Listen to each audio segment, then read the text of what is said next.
विशेष रूप से नेहरू जी के बाद यानी 1962 के बाद मोदी जी ऐसे पहले प्रधानमंत्री होंगे जो तीसरी बार लगातार देश के प्रधानमंत्री बन रहे हैं। एक नया रिकॉर्ड मोदी जी इस चुनाव में कायम कर रहे हैं। इसलिए महाराष्ट्र की ओर से मोदी जी का भी हम लोग आभार व्यक्त करते हैं। और उसके साथ साथ देश में अरुणाचल प्रदेश और उड़ीसा ये दो जगह की विधानसभाओं में लोगों ने भारतीय जनता पार्टी को पूर्ण बहुमत दिया, हमको चुनकर दिया। और आंध्र प्रदेश में आणि आपण बघतोय आता क्षणाची महत्त्वाची ब्रेकिंग न्यूज। देवेंद्र फडणवीस यांनी या सगळ्या बैठकीनंतर घेतलेल्या पत्रकार परिषदेत म्हणजे ते अजूनही बोलतायत, त्यांनी असं म्हटलंय की या पराभवाची जबाबदारी घेत मला आता मी जबाबदारी घेतोय आणि मला या सरकारमधून मोकळं करावं असं देवेंद्र फडणवीसांनी म्हटलंय।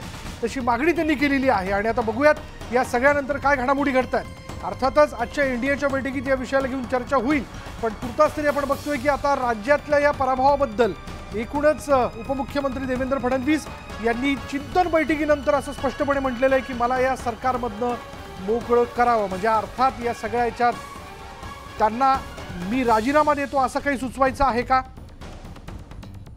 मी असलेलं खातं देखील सोडतोय असं काही सुचवायचं आहे का, असे वेगवेगळे मुद्दे या सगळ्याच्यात उपस्थित होत आहेत। त्याच्यामुळे आता देवेंद्र फडणवीस यांनी केलेल्या या वक्तव्यानंतर काय नेमकं दिल्लीतनं केलं जातंय किंवा त्याविषयी काय प्रतिक्रिया येते हे जाणून घेणं महत्त्वाचं ठरेल। खास करून याविषयी अमित शहा काही बोलणार आहेत का, खुद्द पंतप्रधान नरेंद्र मोदी याबद्दल काही भाष्य करणार आहेत का। कारण आता देवेंद्र फडणवीस यांनी स्पष्टपणे असं म्हटलेलं आहे की मी ही सगळी जबाबदारी घेत म्हणजे एकूणच झालेल्या पडझडीची जबाबदारी घेत मला या सरकारमधनं मोकळं करावं असं त्यांनी म्हटलेलं आहे।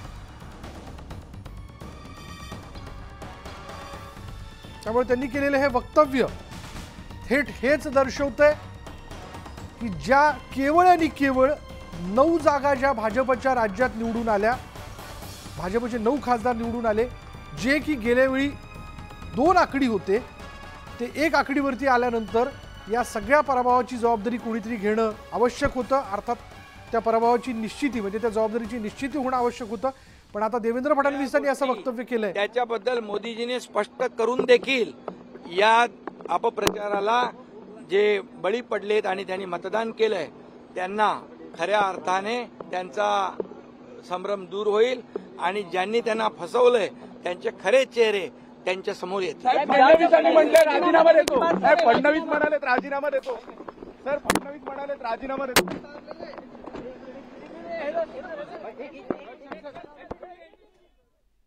देवेंद्र फडणवीस यांनी स्पष्टपणे आता या पराभवाची जबाबदारी घेत मी राजीनामा देतो असं म्हटलेलं आहे। मी या पराभवाची जबाबदारी स्वीकारतो असं म्हणत त्यांनी राजीनामा देण्याची तयारी दर्शवलेली आहे। मला सरकारमधनं मोकळं करावं, मी माझ्या उपमुख्यमंत्री आणि गृहमंत्री पदाचा राजीनामा देतो असं देवेंद्र फडणवीस यांनी म्हटलेलं आहे। त्यामुळे आता बघूयात दिल्लीतनं याबद्दलच्या काय प्रतिक्रिया दिल्या जात आहेत किंवा व्यक्त होत आहेत। पण आता तुर्तास या क्षणाची सगळ्यात मोठी बातमी, लोकसभेच्या पराभवाची जबाबदारी मुंबई में महाविकास आघाड़ी को 24 लाख वोट है और हमको 26 लाख वोट है। महाविकास आघाड़ी से 2 लाख वोट ये मुंबई में भारतीय जनता पार्टी और एनडीए ने ज्यादा लिए हुए। दूसरा एक और चीज मैं कहना चाहता हूं कि 2019 में हमको 27.84 इतने वोट मिले थे। इस बार हमारे वोट बहुत थोड़े घटे हैं, बीजेपी की मैं बात कर रहा हूं। बीजेपी को 27.84 थे, इस बार 26.17 यानी 1.25 या 1.5% वोट ये केवल हमारे कम हुए हैं। और उसमें हमारी सीटें 23 से सीधे 9 पर आई है। और वहीं अगर हम कांग्रेस का विचार करें तो कांग्रेस को 2019 में 16.41 वोट थे और 1 सीट मिली थी। 16.41 से इस बार उनका प्रतिशत हो गया 17, यानी आधा % बढ़ा और उनकी सीटें 13 हुई है। तो अगर हम लोग कुल मिलाकर ये सारी चीजें देखें तो तो मैं ऐसा कह सकता हूं कि भारतीय जनता पार्टी को और एनडीए को या महायुति को लोगों ने अच्छे वोट दिए हैं, लेकिन पॉलिटिकल अर्थमेटिक इस प्रकार का रहा कि हमारे खिलाफ के वोट ये बड़े पैमाने पर कंसोलिडेट हुए और इसका परिणाम मैं अगर बीजेपी का विचार करूं तो हमारी 8 सीटें ऐसी है कि जो 4% से भी कम वोटों से हारी है। करीब 6 सीटें ऐसी है जिसमें 30,000 से कम मार्जिन से हम हारे हैं और 2,000 से 4,000 से 6,000 से हारने वाली भी सीटें हमारी है। तो मुझे ऐसा लगता है कि ये जो कंसोलिडेशन है इसको हम रोक नहीं पाए। कुल मिलाकर अगर हम इसका थोड़ा एनालिसिस भी करें तो महाराष्ट्र में महाविकास आघाड़ी की 3 पार्टियों के साथ साथ हमको एक नरेटिव के साथ भी लड़ना पड़ा और वो नरेटिव संविधान बदलने वाला नरेटिव था कि जिसने एक डैमेज हमको निश्चित रूप से किया है। इसको इफेक्टिव काउंटर हम कर रहे थे और हमको ऐसा लग रहा था कि हम इफेक्टिवली काउंटर कर रहे हैं, पर मुझे ऐसा लगता है कि हम इफेक्टिवली इसको काउंटर नहीं कर पाए, ये बात भी निश्चित है। और कई कारण, आज हमारी जो बैठक हुई इस बैठक में इस हार के और कई कारण हम लोगों के ध्यान में आए, जिसमें विशेष रूप से कई जगह पर हमारे उम्मीदवारों की एंटी इनकम्बेंसी हम असेस नहीं कर पाए और उसके कारण 2 बार 3 बार के कई उम्मीदवार थे कि जिनको चुनाव के दरमियान हमारे ध्यान में आया कि इनके बारे में एक एंटी इनकम्बेंसी है। ये एक जरूर कारण रहा। हमारा जो पैच का पट्टा है उसमें जो पैच आणि देवेंद्र फडणवीस यांनी म्हटलेलं आहे की मला सरकारमधनं मोकळं करावं, अर्थात मी राजीनामा देतो असं त्यांनी थेट म्हटलेलं आहे।